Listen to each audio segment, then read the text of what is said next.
We move on to UK news now, and the Prime Minister here is under extreme pressure.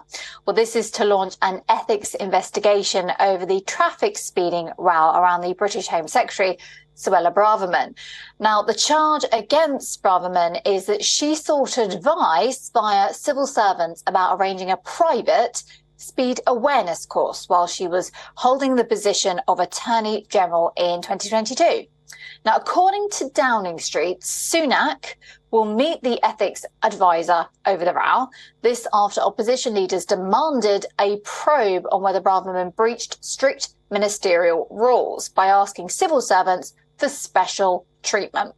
And this was after she was caught breaking the speed limit. Well, according to British media reports, after Braverman was reappointed as the Home Secretary in Sunak's government, the course provider rejected her plea for a one-to-one course. So she opted to pay the fine and accept points on her licence, as she was very busy and did not have the time to do a course.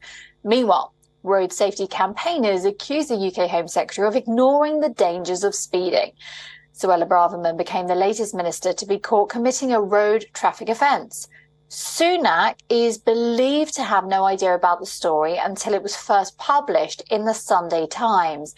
He had declined to speak on the matter when questioned at the G7 summit in Japan. Well, for more, our correspondent Alex Isaac is going to be joining us to tell us more about this stir. It's the top story everywhere here in the UK today. A bit of a tricky one, Alex, isn't it? Because on the one side, you can see that she's in a really sticky situation. She probably doesn't want to be on a Zoom call or something, and somebody else who's on that course maybe film her, it goes viral. You never quite know. On the other hand, you've got Rishi Sunak, who's come out on the steps of Downing Street when he first took over the leadership and said that he will be getting rid of any sort of untoward behaviour.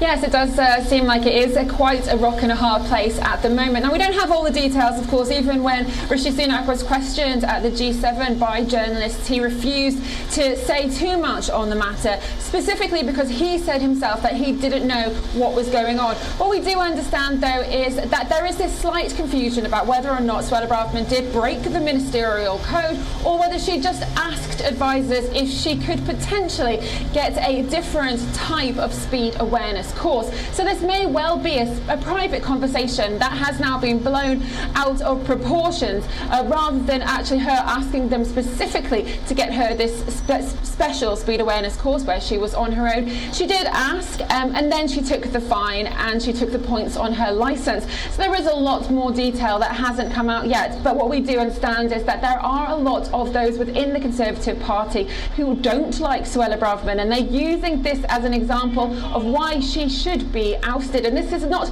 the first time that she potentially may have broke the ministerial code this time, but she definitely did break it when she handed in her resignation to Liz Truss before Rishi Sunak became Prime Minister. And of course, not too long ago, we also heard her speech about migration, and many people in her own party were suggesting that she wanted to take on the mantle of Prime Minister. So things that she is saying are being twisted. And of course, Labour Angela's Rayner is coming in and suggesting that something really needs to be done, and she's pushing hard for Suella Braverman to be hoisted on her own petard there and take the fall. But we will need to wait and see. It's going to be an understanding that Rishi Sunak is going to speak to the committee later today and decide whether or not it does need to go forward, and whether the ethics committee need to look into exactly what happened in this specific situation. Thank you, Alex. And of course, the timing is really interesting on this too. Alex Isaac, our correspondent in the British capital. Thank you.